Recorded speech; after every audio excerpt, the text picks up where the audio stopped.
Most people believe heart attacks announce themselves. Crushing chest pain, the left arm going numb, a dramatic collapse in the middle of the day. That's what the movies show us. That's what almost everyone expects. But here is something that surprises nearly everyone who hears it for the first time, after the age of 60. The most dangerous hours for your heart are not the busy afternoon or the stressful evening. They are the first hours after you open your eyes in the morning. Let me say that again, because I want it to land. Research on the timing of cardiac events has found the same pattern over and over. Heart attacks, strokes, and dangerous rhythm problems cluster in the morning hours, particularly in the window between waking up and the middle of the morning. Some studies have found the risk of a heart attack in those early hours to be dramatically higher than at other times of day. And after 60, when the arteries have naturally stiffened and the body's protective mechanisms have quietly weakened, that morning window becomes even more delicate.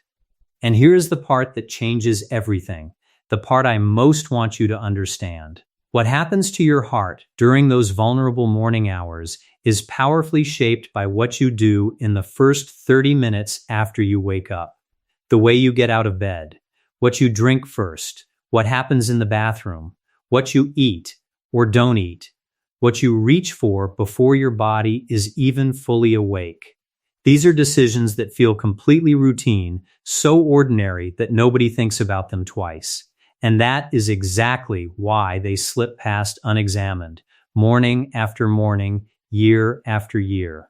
So today, I'm going to walk you through 5 ordinary morning habits that may be quietly overloading your heart after 60, and then I'm going to show you exactly how to build a gentler morning that protects it instead. None of this requires expensive equipment, a dramatic new lifestyle, or anything difficult. Most of these changes take less than a minute. And stay with me all the way to the end, because habit number 3 is one almost nobody ever talks about. It happens behind a closed bathroom door, and it can send your blood pressure surging in a matter of seconds. But before we begin, do me one small kindness that helps a great deal.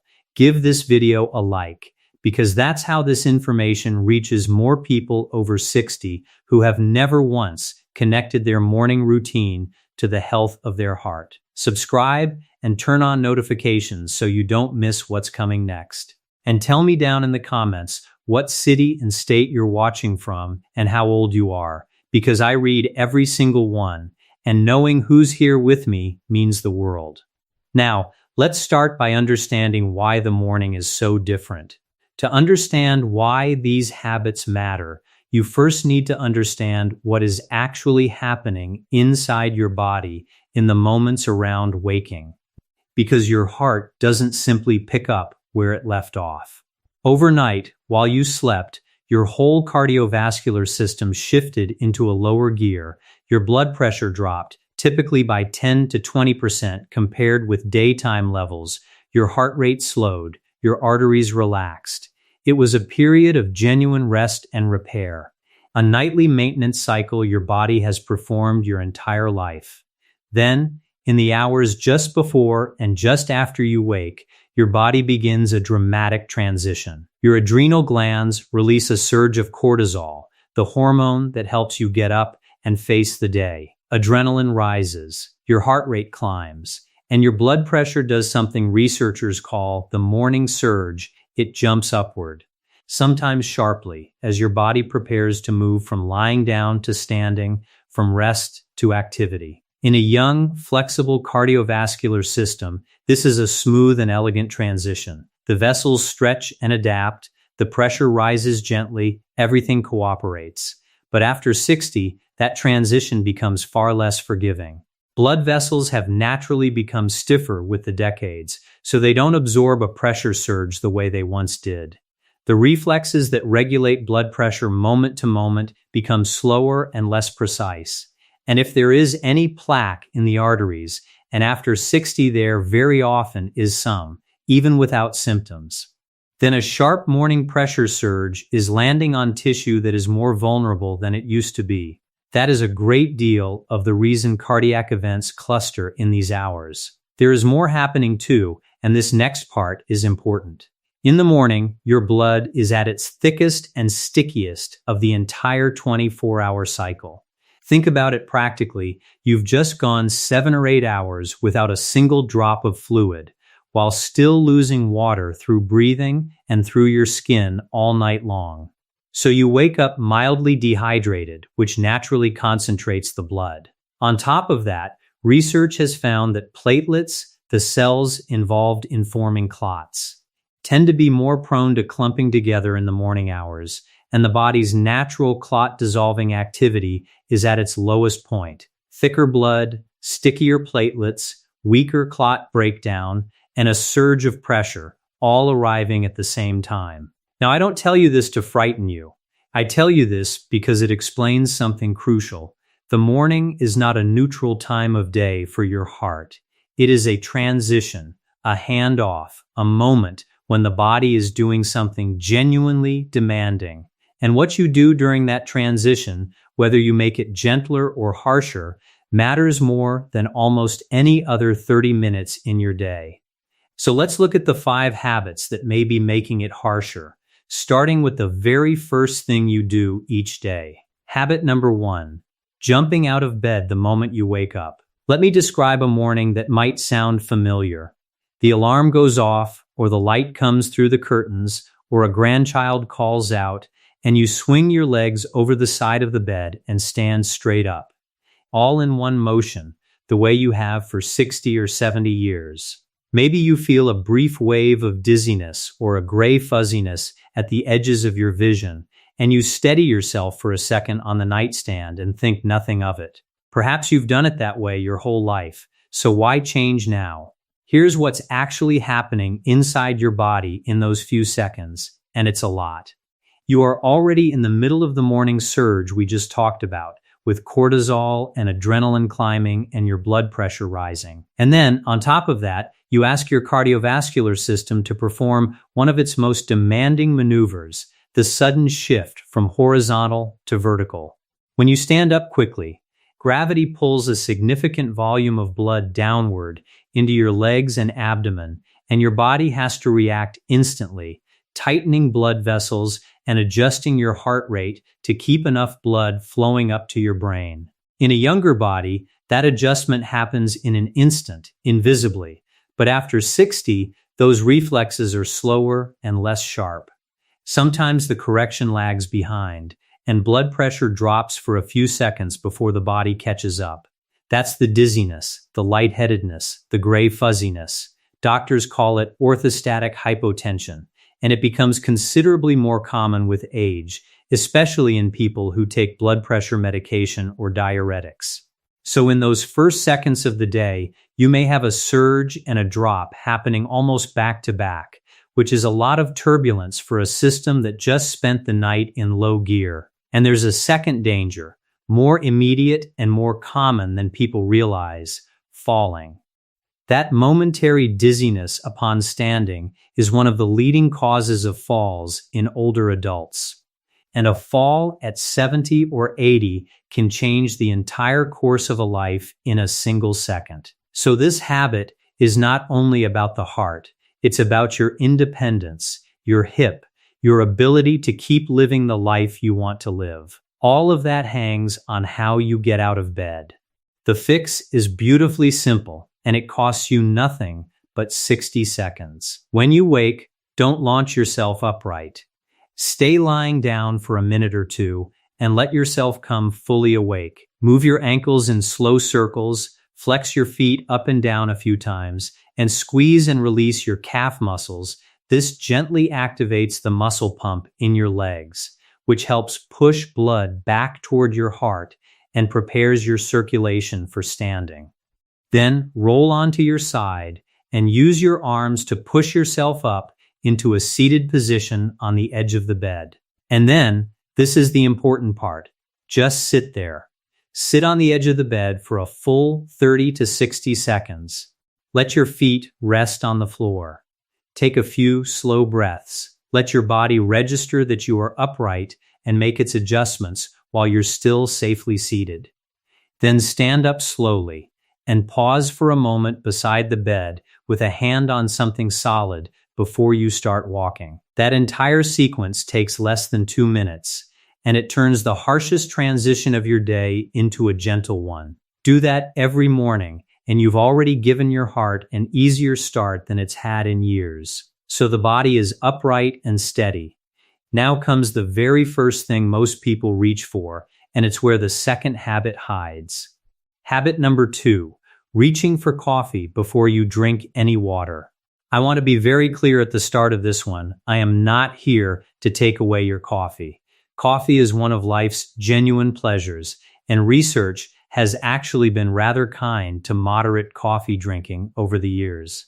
The problem is not the coffee itself. The problem is the order and the timing and what your body actually needs in that particular moment. Remember what we established earlier. You wake up mildly dehydrated every single morning without exception. You've gone 7 or 8 hours without any fluid at all, while continuing to lose water through your breath and through your skin the entire time. Your blood is at its most concentrated of the day. So the very first thing your cardiovascular system needs upon waking is not stimulation. It is fluid. It needs to be thinned out, loosened up, made easier to move through arteries that may already be narrower than they once were. Instead, what does the typical morning look like?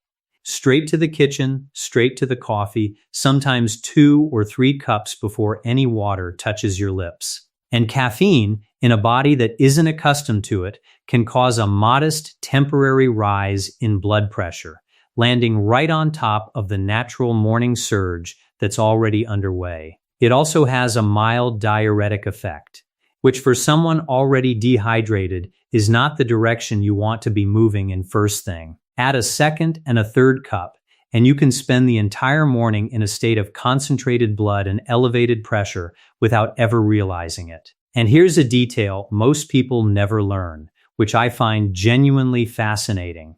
Your body produces its own natural morning stimulant, that cortisol surge we talked about, which peaks in the first hour or so after you wake. So when you drink coffee immediately upon waking, you're essentially pouring caffeine on top of your body's own peak stimulation when you need it least. Wait an hour or 2 until that natural surge starts to come down. And the same cup of coffee often works better and feels smoother without the jittery spike. So here is the change, and it's one of the easiest on this list. Before the coffee, drink 1 full glass of plain water. 8 to 12 ounces, room temperature rather than ice cold, sipped rather than gulped. That's it. Keep a glass on your bedside table, filled the night before. So it's the first thing your hand finds. That single glass begins rehydrating you, helps thin blood that has been concentrating all night, and supports healthy circulation at the exact moment your heart is doing its most demanding work of the day. And then, by all means, have your coffee. Just consider giving it a little space, perhaps 30 to 60 minutes after that glass of water. Or even later, after breakfast, once your body's own morning surge has settled. If you're sensitive to caffeine, or your doctor has advised you to limit it, follow that guidance. But for most people, the sequence of water first, coffee second, is a small, free change with real benefit. So now you're upright and you're hydrated. And what happens next, for most people, happens behind a closed bathroom door, and it is the habit that almost nobody talks about. Habit number 3, straining in the bathroom. This is the one I told you to watch for, and I know it's not a comfortable topic, which is exactly why almost no one brings it up. But I'd rather have an awkward conversation with you than let you walk past something this important. Because this habit can raise your blood pressure faster than almost anything else you do all day, and it happens in complete privacy where no one can see the strain on your face. Here's what's actually happening.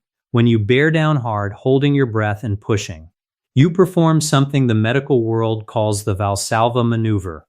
You've done it without knowing the name, whenever you've lifted something heavy or pushed against real resistance. And it produces a dramatic and immediate cascade in your cardiovascular system.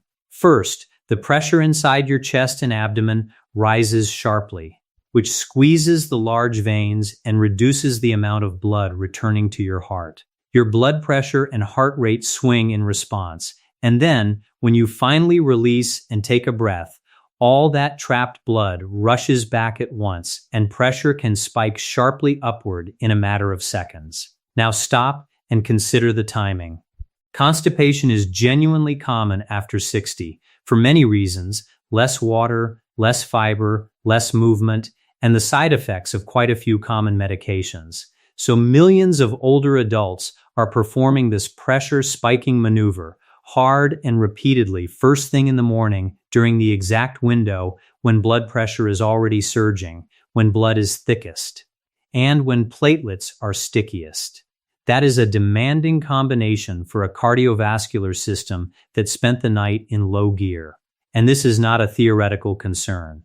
Doctors have long recognized this pattern, which is one of the reasons hospital staff are so careful about preventing constipation in cardiac patients, and it's why bearing down hard is specifically discouraged for people with certain heart conditions.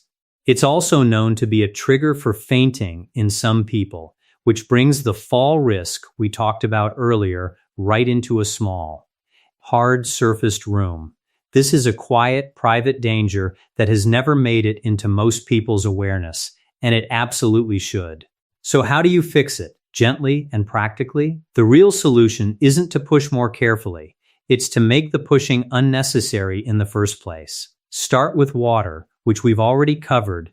That glass first thing in the morning genuinely helps. Build fiber into your day gradually through vegetables, fruits, beans, whole grains, and things like ground flaxseed or a spoonful of chia. Move your body, because walking is one of the best natural regulators of digestion there is. And warm liquids in the morning, coffee included, actually help stimulate the natural reflex that gets things moving. There are 2 more practical tips worth knowing. First, don't ignore the urge when it comes, because postponing it repeatedly makes the whole problem worse. Second, a small footstool that raises your knees above your hips changes the angle of the body and makes everything considerably easier without straining. And if constipation is persistent, please bring it up with your doctor rather than fighting it alone every morning, because it is a genuinely treatable problem and there may be a medication contributing to it. And above all, please remember this: never bear down forcefully and never hold your breath while pushing. Breathe steadily. Let it happen naturally. That one adjustment removes a real, sharp, repeated stress from your heart. And once you're through the bathroom, we come to the kitchen and to the habit people defend most fiercely. Habit number 4, skipping breakfast or eating something that's essentially dessert. Let's talk about both versions of this one, because they cause trouble in different ways, and between them they cover the majority of mornings for people over 60. Start with skipping. For many people, skipping breakfast happens innocently. Appetite is smaller with age, mornings are busy, or a habit formed decades ago simply never changed. But research on breakfast and heart health has been striking. Large studies following people over many years have found that those who regularly skipped breakfast had a higher risk of cardiovascular disease compared with those who ate it, even after accounting for other lifestyle factors. Now, science is careful here, and so am I. This shows an association, not proof that breakfast alone causes the difference. But the pattern has appeared often enough to take seriously. There are practical reasons it may matter, especially after 60. Skipping breakfast tends to leave the body without fuel through the morning hours when demands are highest, and it often leads to overeating later in the day, which brings its own strain. For anyone managing blood sugar, going too long without food can make blood sugar swings sharper and harder to control. And unstable blood sugar is genuinely damaging to blood vessels over time. And crucially, if you take medication in the morning that's meant to be taken with food, skipping the meal can affect how that medication works or how well your stomach tolerates it. Now, the second version, which may be even more common, The breakfast that is essentially dessert wearing a respectable hat. The sweetened cereal that looks wholesome on the box. The pastry, the donut, the sugary granola, the white toast with jam, the fruit juice, the flavored yogurt with more sugar in it than a candy bar. That kind of breakfast delivers a rapid flood of sugar into a bloodstream that is already thicker and more concentrated than at any other point in the day, causing a sharp spike and then a crash that leaves you hungry and shaky by mid-morning. Repeated across years, those repeated sugar spikes are hard on your blood vessels and hard on your metabolic health, and both of those roads lead back to the heart. So what does a heart-friendly breakfast actually look like? It doesn't have to be elaborate. Build it around 3 things: protein, fiber, and healthy fat, with as little added sugar as possible. That might be eggs with a slice of whole grain toast. It might be plain oatmeal, the real kind rather than the sweetened instant packets, topped with berries, a spoonful of ground flaxseed or chia, and some chopped nuts. It might be plain Greek yogurt with fruit and seeds. It might be a piece of whole grain toast with avocado. Any of those gives you steady energy that lasts the whole morning instead of a spike and a crash. And if your appetite in the morning is genuinely small, which is very common after 60, don't force a large meal. Start small: a boiled egg, a small bowl of yogurt with fruit, half a piece of toast with nut butter. Something is meaningfully better than nothing, particularly if you take medication with food. The goal was never a big breakfast. The goal is steady, gentle fuel arriving during the hours when your body is working hardest. And once you've eaten, there's one more habit, and it's the one that touches everything else. Habit number 5, launching straight into stress or heavy exertion. This last one takes 2 forms, and most people over 60 do at least one of them without ever thinking about it.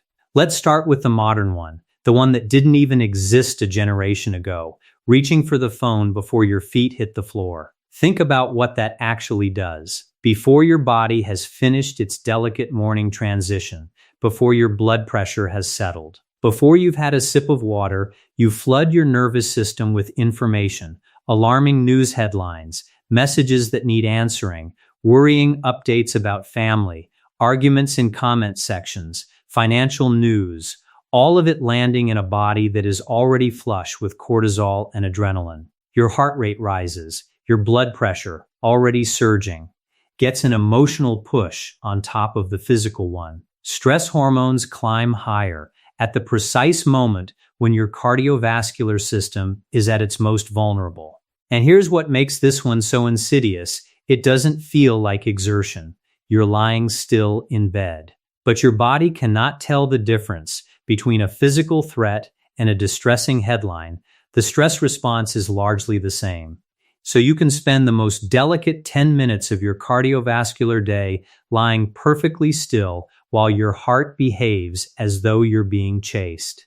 Many people then carry that elevated state into the whole morning, feeling tense and rushed before the day has genuinely begun. Now, the physical version, which is older and in some ways more dangerous, this is the one where you get up and go straight into heavy exertion, hauling something heavy, moving furniture, digging in the garden, or, in colder places, going straight outside to shovel snow. Snow shoveling in particular is well known in emergency medicine as a genuine cardiac trigger, and it combines everything we've discussed: the morning surge, heavy exertion, the strain of lifting and pushing, cold air causing blood vessels to constrict, and often a body that is dehydrated and hasn't eaten. That's a remarkable amount of stress arriving all at once in the most vulnerable window of the day. And I want to be careful and clear here, because I am absolutely not telling you to avoid morning exercise. Regular physical activity is one of the very best things you can do for your heart, full stop, and for many people, the morning is the only time that reliably works. The point is not to skip it. The point is to ease into it. Give your body a little time and a little fluid first. Warm up gently rather than starting at full intensity. Let the harshest part of the morning transition pass before you ask your heart for its hardest work. So the fix for both versions comes down to one word: buffer. Give yourself a buffer between waking and demanding anything of your body or your mind. Keep the phone out of arm's reach, or better still, out of the bedroom entirely. And don't touch news or messages for the first 20 or 30 minutes. Use that time for water, for a few slow breaths, for sitting quietly, for looking out the window at the light. If you exercise in the morning, hydrate first. Eat something small if that suits you, and start gently, walking before striding, easy before hard. And if you must do heavy physical work, especially in the cold, try to move it later in the morning, dress warmly, take frequent breaks, and never push through chest discomfort, unusual breathlessness, or lightheadedness. Those 5 habits are the whole picture. Now let me put them together into something you can actually use tomorrow. Let's build what I'd call a heart-safe morning, because I don't want you to leave with a list of worries. I want you to leave with a plan. And what's remarkable is how little time this takes. The entire routine adds perhaps 5 minutes to your morning, and most of it is simply doing what you already do, in a gentler order. You wake up. Instead of launching out of bed, you stay lying down for a minute, circling your ankles, flexing your feet, squeezing your calves, letting your body come fully awake. Then you roll to your side and push up to sit on the edge of the bed, and you sit there for 30 to 60 seconds with your feet on the floor, taking a few slow breaths. Then you stand up slowly with a hand on something solid and pause before walking. That's step 1, and it's the single most protective minute of your morning. Next, before anything else, you drink the glass of water you left on the bedside table the night before. Room temperature, sipped steadily. That's step 2, and it directly addresses the thickest, most concentrated blood of your entire day. Then, if you take morning medication, you take it exactly as your doctor prescribed, at the time they specified, with food, if that's the instruction. Consistency here matters enormously. Taking your medication reliably every single day at the same time is one of the most protective things you can do for your heart. If you have any question at all about your timing or your doses, that's a conversation for your doctor, never a change to make on your own. Then comes the bathroom, and you keep the promise you made to yourself. No forceful bearing down, no breath holding, no pushing hard. Breathe steadily and let things happen naturally, supported by the water and the fiber you're building into your days. Then breakfast, built around protein, fiber, and healthy fat, without a flood of sugar. Then, at last, your coffee if you'd like it, an hour or so after that first glass of water, when your body's own cortisol surge is beginning to settle. And through all of it, no phone, no news, no messages for the first 20 or 30 minutes. Let the world wait while your body finishes waking up properly. Notice how gentle this whole picture is. Nothing in it costs money. Nothing in it requires a gym membership, a supplement, or a difficult sacrifice. It is simply the same morning you already have, arranged in a way that respects what your body is actually doing during those hours. And that, in a sentence, is the entire message of this video. After 60, your morning doesn't need to be harder. It needs to be kinder. And before we close, I want to make sure you know the warning signs, because knowing them is part of protecting yourself. If you experience chest pain, pressure, tightness, or a squeezing sensation, especially with exertion, that is an emergency. If you have pain spreading into the jaw, neck, shoulder, arm, or back, unusual shortness of breath, a cold sweat, sudden nausea, or overwhelming and unexplained fatigue, those can all be signs of a heart attack, and they can present differently in older adults and in women than the dramatic version we see in films. Sudden weakness on one side, face drooping, trouble speaking, or a severe sudden headache can signal a stroke. In any of these situations, do not wait, do not drive yourself, and do not talk yourself out of it, because you don't want to bother anyone.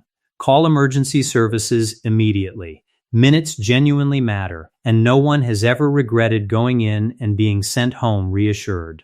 Now, I want to be completely honest and responsible with you, because your safety matters more than anything in this video. I am not a doctor, and this is not medical advice. Everything I've shared is general information based on published research about cardiovascular health, offered to inform you and to help you ask better questions, and it is not a substitute for personalized guidance from a qualified health professional who knows you, your history, and your medications. Everyone's situation is different, and what's right for one person may be entirely wrong for another. And I want to be especially clear about one thing, because it's the point where people most often get hurt, never start, stop, or change the timing or dose of any medication on your own, based on this video or any other.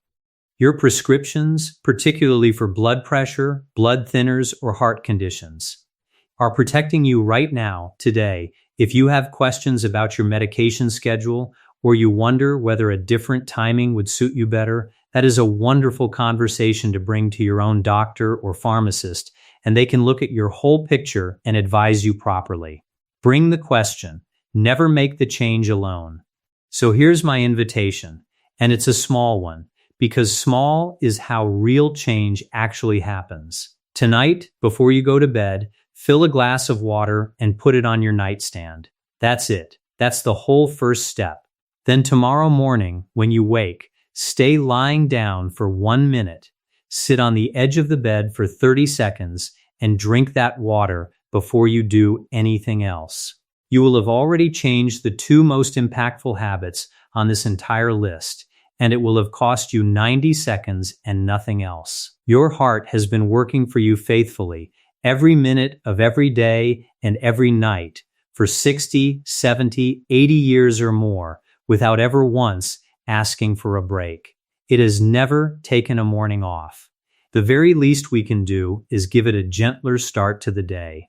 If this video helped you see your own mornings differently, please give it a like, because that genuinely helps it reach more people who have never connected their morning routine to their heart. Subscribe so you don't miss what's coming next. Share it with someone you love who's over 60, because there is almost certainly someone in your life doing 3 of these 5 things tomorrow morning without a clue. And tell me down in the comments, which of these 5 did you recognize in yourself? What city and state are you watching from? And how old are you? I read every single comment, and I promise you, your honesty down there helps more people than you know. Take good care of yourself, be gentle with your mornings, and I'll see you in the next video.